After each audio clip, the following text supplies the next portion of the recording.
So one almost got away, and one did get away. Speaking of Colorado and the Texans, we're going to be brief, but we're going to get into this Colorado game.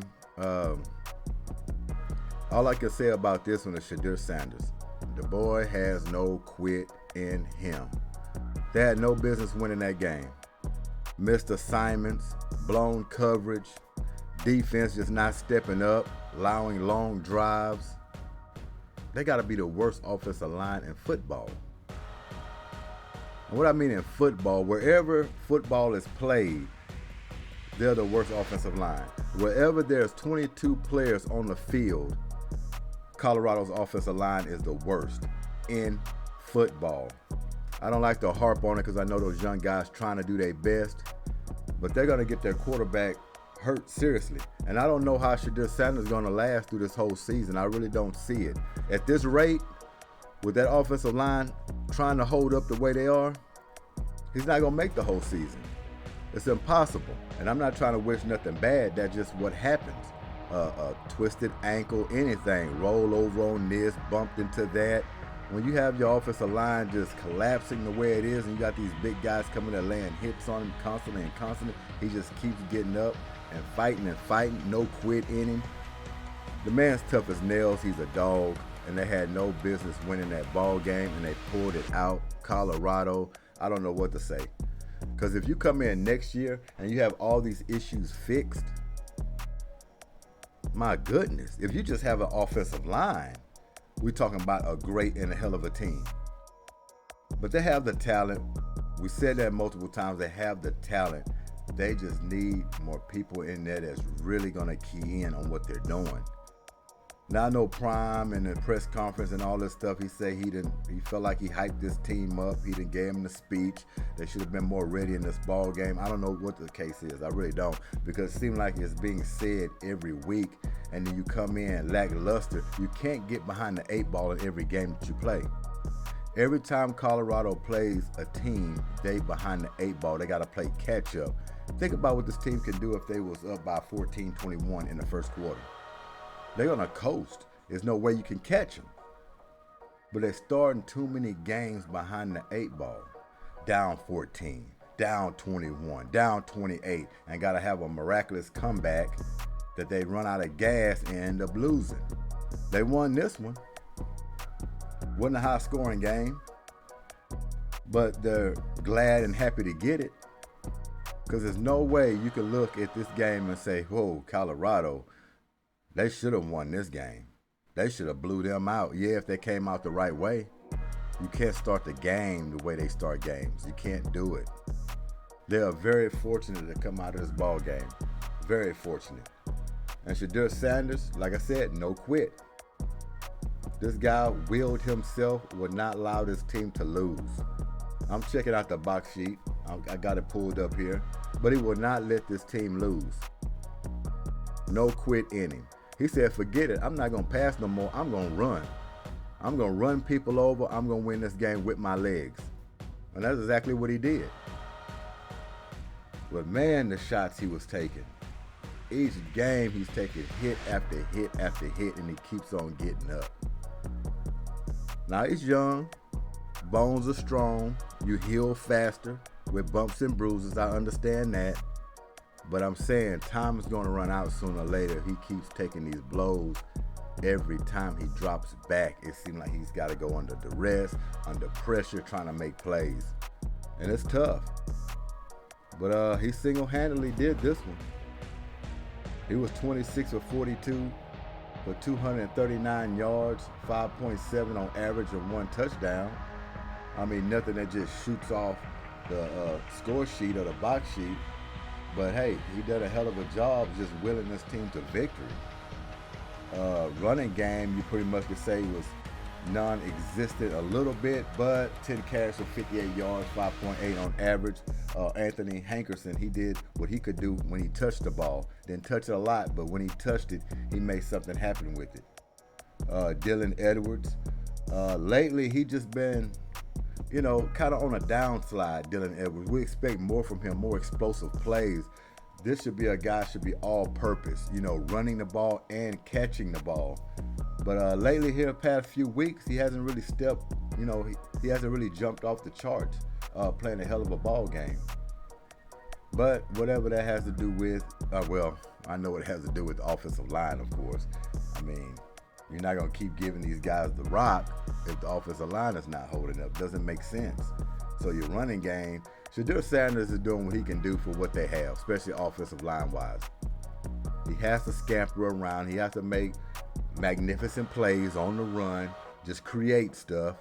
And he's doing a hell of a job doing that with no line. Think about if this guy had a line. That's what all the scouts are looking at. For this guy going to the NFL, they're like, we don't have a line behind you. You give him time to throw, time to read defenses and actually go through his progressions, this guy will pick you apart. With this talent and grit, with no quit, and how talented he is, and you give him an offensive line that's going to hold for at least 5 to 10 seconds, hey man, you're looking at something special. Something special. Because that game there, man, would give you a heart attack if you was watching that game live. It really was. Because you hear this stuff each week about what they need to improve on. You got to get people in position. You got to get up on these receivers. You got to do all this stuff thinking before the ball snaps so you can anticipate where wide receivers are going, where the running backs come out of the backfield. You got to think ahead. You can't be late reacting. Because a lot of stuff they do on defense, they be late reacting, or it's blown coverage, or bad body positioning. It's things like that that get you hurt. And what gets me is that every wide receiver from the other team, it'd be one guy, the star player, or whoever, always shows out against Colorado.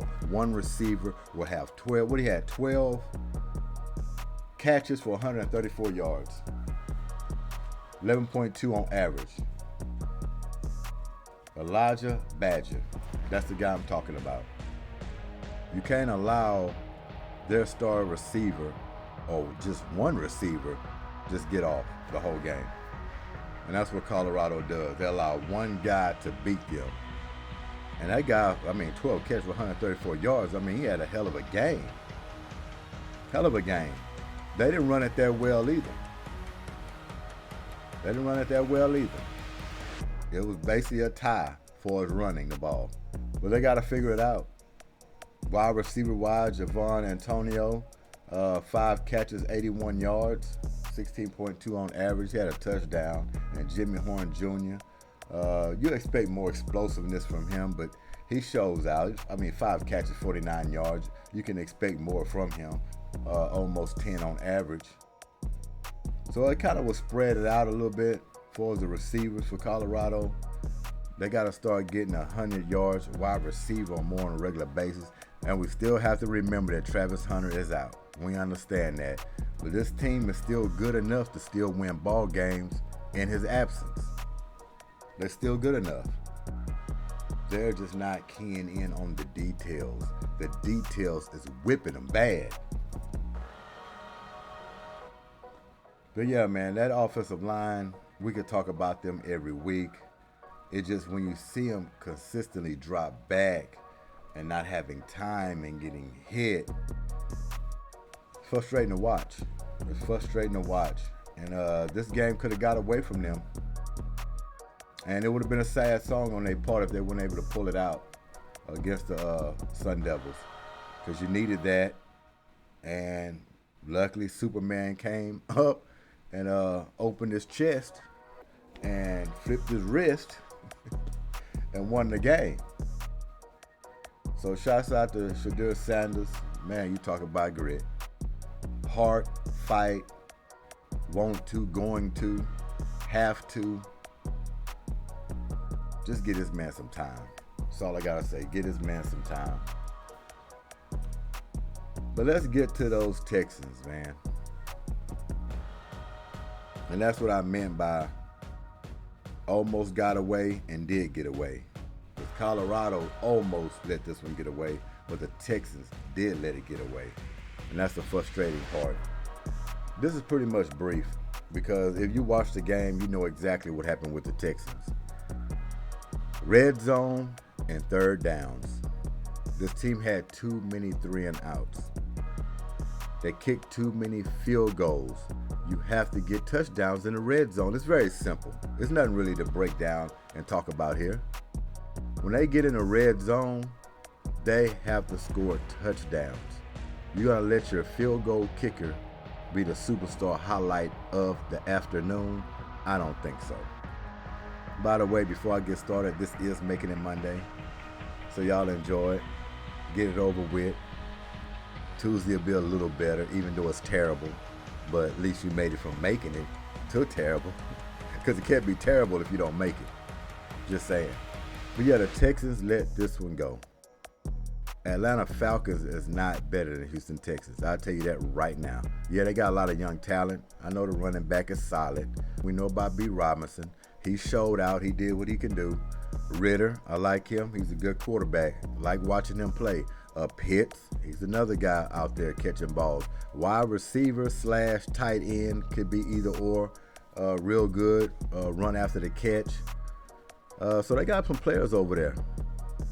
But we could have actually blown this team out. I know that might sound crazy to some people. If they were to capitalize in the red zone, they kicked too many field goals. Too many 3-and-outs. Just bad execution. That's all it was, bad execution. It wasn't nothing really the defense was doing. It was just the timing was off. A ball might have been too low here. A ball might have been too high there. But they didn't go in there sharp. They needed to be sharp on the road and take care of business. And they just didn't do it. And then you end up losing that way. Because it was a low-scoring game. It ain't like they was putting out there 30-some points. I mean, good defensive game. Yeah, we could say the defenses were a little too good and it made the offense seem a little off schedule. I don't want to say that too much because that ain't what I've seen in this ball game. I've seen some miscues. That's what I've seen. A lot of third downs that should have been completed.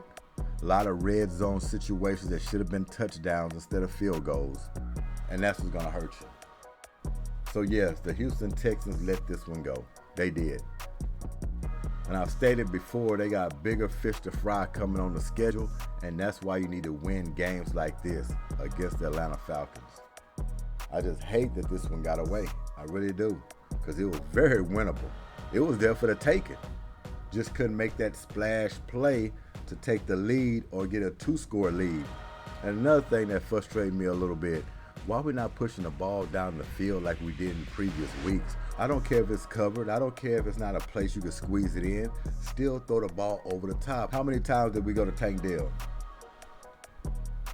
All these short in routes, out routes, 6-8 yards. Throw the ball over the top. We already discussed this. Take the top off the roof. I don't care if you don't complete it. Loosen this defense up a little bit. They didn't even take a big shot in this game at all. No overthrown bomb, nothing. You have to at least try it. I don't understand why they don't do that every game. Every game. So yes, it's frustrating. C.J. Stroud, he was 20 for 35, 249 yards, 7.1 on average and 1 touchdown. Not a terrible game, but not a great game. But you've seen his mechanics and you've seen him make some nice throws. He's steady growing. Nothing C.J. Stroud should be ashamed of in that game, but execution-wise, completing third downs, making sure we get touchdowns in the red zone.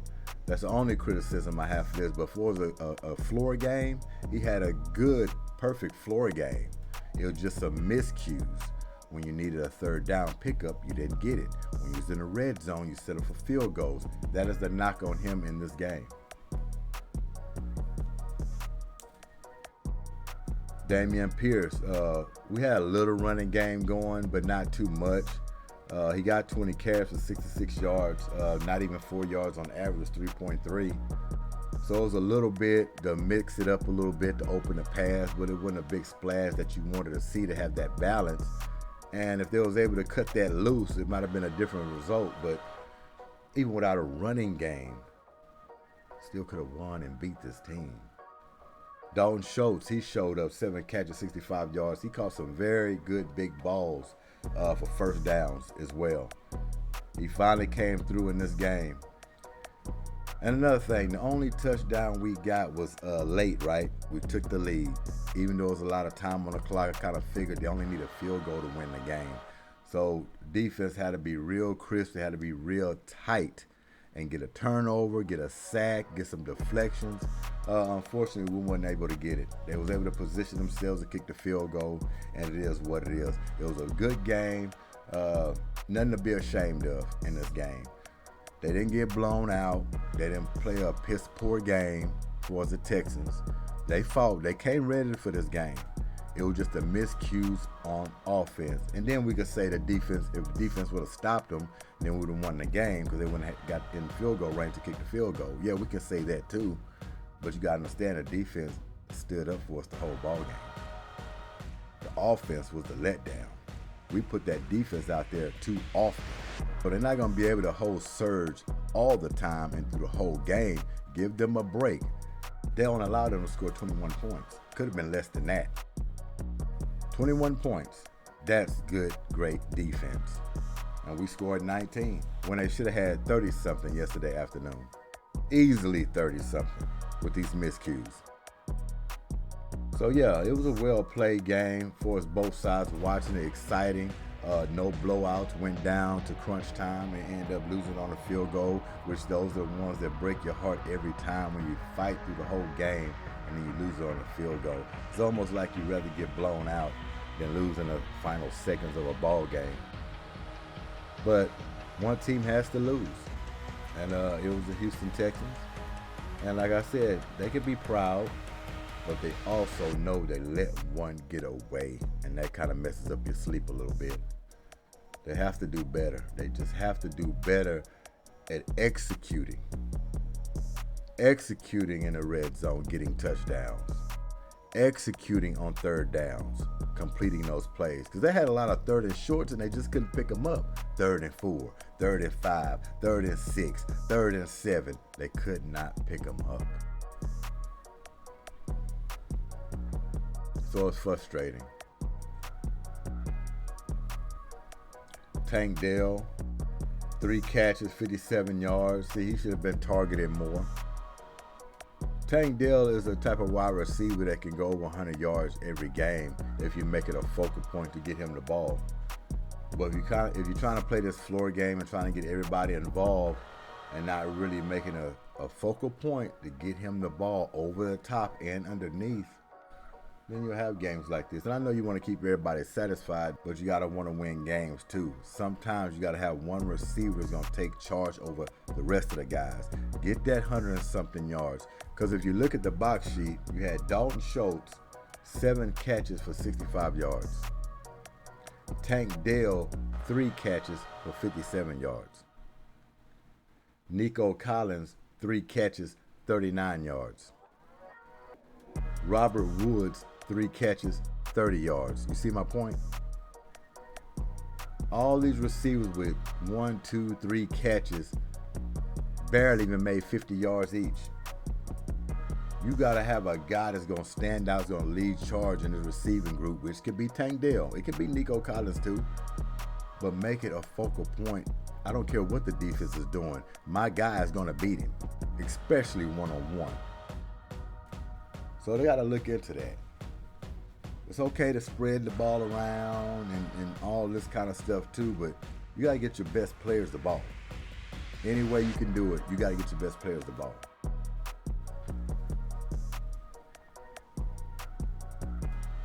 Henry 2020. He's becoming one of my favorites.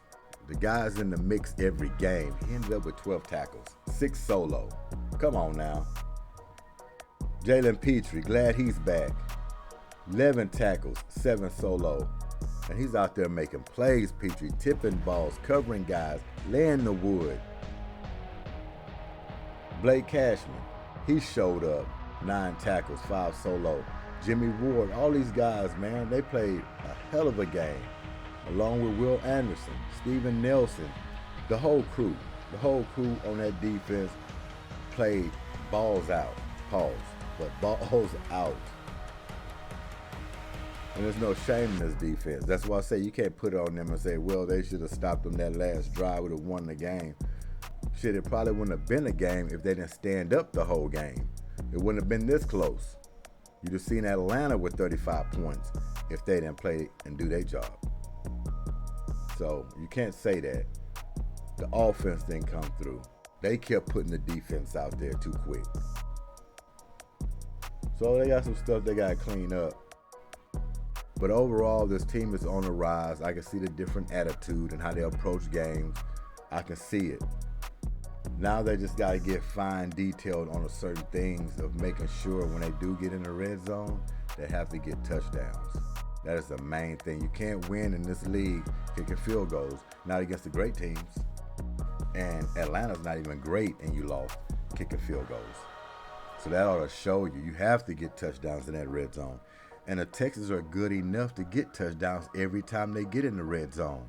It's just the little missed mistakes that's costing them. Like I say, it can be a missed route, the timing's off, or the line didn't hold up for one more second. It could be anything. But if they all just do it as a collective unit and be more solid, precise in what they're doing, especially when you get in the red zone, everything is magnified. That's where you have to concentrate and focus even more as soon as you get in that red zone. They do that and get touchdowns. Team can score with the best of them. With the best of them. And quit all that 3 and out nonsense. Every once in a while, 3 and out, yeah, it's fine, but you got to complete a lot of these 3rd and shorts. They struggle on 3rd and short. Whether they're running the ball or they pass it, it seems like they just don't pick it up when they need to pick it up, a crucial part in the ball game. But yeah, that's my rant with them Texans, man. I just hate letting games slip away that they should have had. And this one was definitely they should have had. It doesn't get any easier. Doesn't get any easier. We're going to check. Let's see. We'll check out this scoreboard. What happened on that Sunday?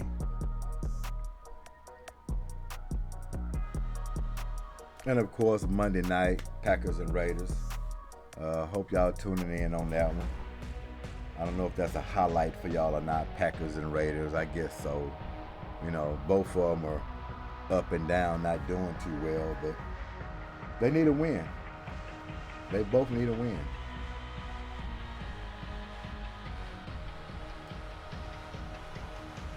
Jaguars and Bills. That was the early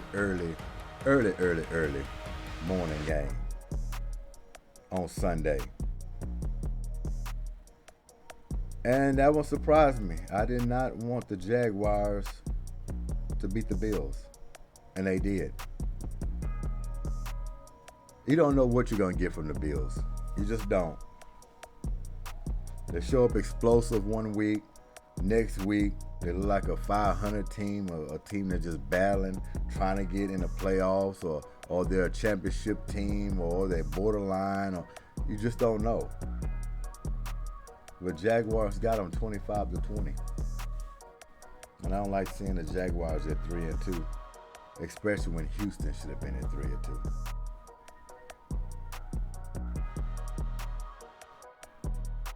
Panthers and Lions. Lions totaled them up 42-24. Then you had the Colts and the Titans.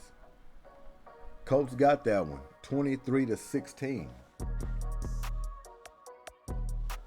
Man, I'm starting to look at this, and when I tally up, because I'm going to tally up here in a little bit, and I dropped some games here that I was like, man, they looked good.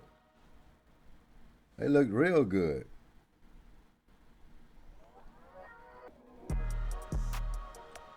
Giants and Dolphins.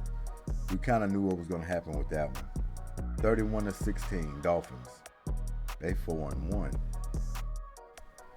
4-1. Those Giants can forget about it. They can forget about it. The season is a wash for them. Do y'all think they're the worst team in the NFL? I'm thinking so. I'm thinking so.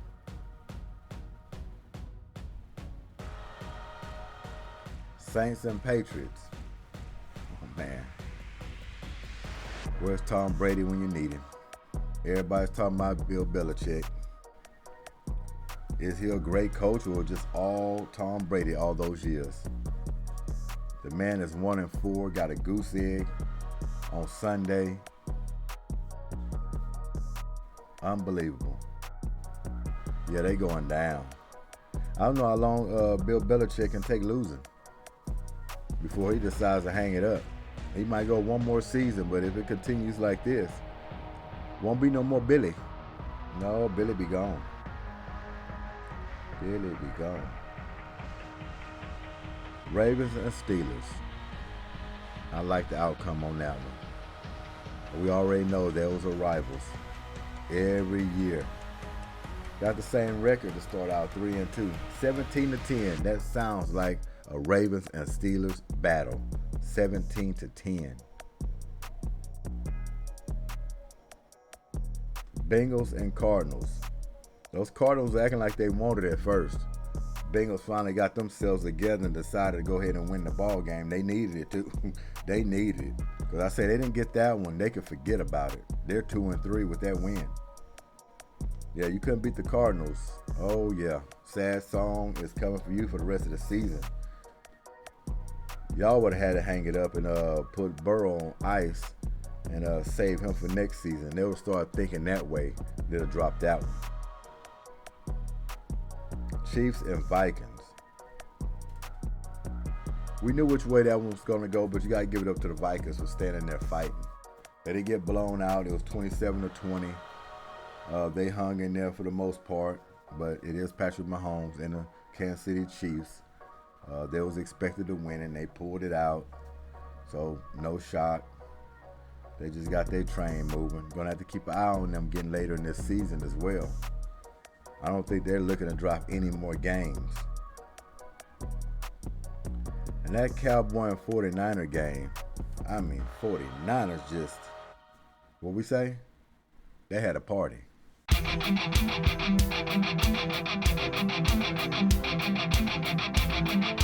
Yeah, a party. I don't think people going to be talking about those Cowboys like they was before. They got dismantled by the 49ers. If they thought these teams was just alike, 49ers just made their separation. They made their separation. Cowboys are not ready yet for those guys. And they probably won't be ready for them at all. That was a complete annihilation. Dak Prescott, at first he was doing pretty good coming into the season after throwing all those interceptions. And it seems like he almost made it right back up in one ball game. Oh, that's not good. With those interceptions. 42-10.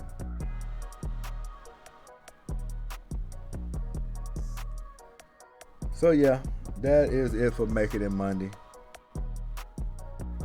No need to keep longer. Yeah, man, this is all right. Sports week. Some ups and downs for sure. And oh yeah, I forgot to mention the Eagles. The Eagles pulled it out. They're 5-0. Nothing special there. Like I said before, we're looking ahead. Regular season is a blur to me. I don't even want to think about the regular season. I just want to get to the playoffs. I want to get to the Super Bowl. My mind is all on that. So I don't celebrate any regular season games with the Eagles at this point. Bigger fish to fry. My mind's on something else. Their mind is on something else. And they've shown it to come out this season because you're supposed to win these ball games. I'm not saying that we're going undefeated. I picked us to lose 3 games this season. But it's got to be all about business. The Rams came in and they were a challenge and they showed us something. And we just had to get it together and separate ourselves. That's all it was. So yeah, Making It Monday. Get it on over with. Have a great morning. And thanks for y'all time. It's G.S.Q.H, Goodymo Sports Quick Hits. And we out of here. Peace.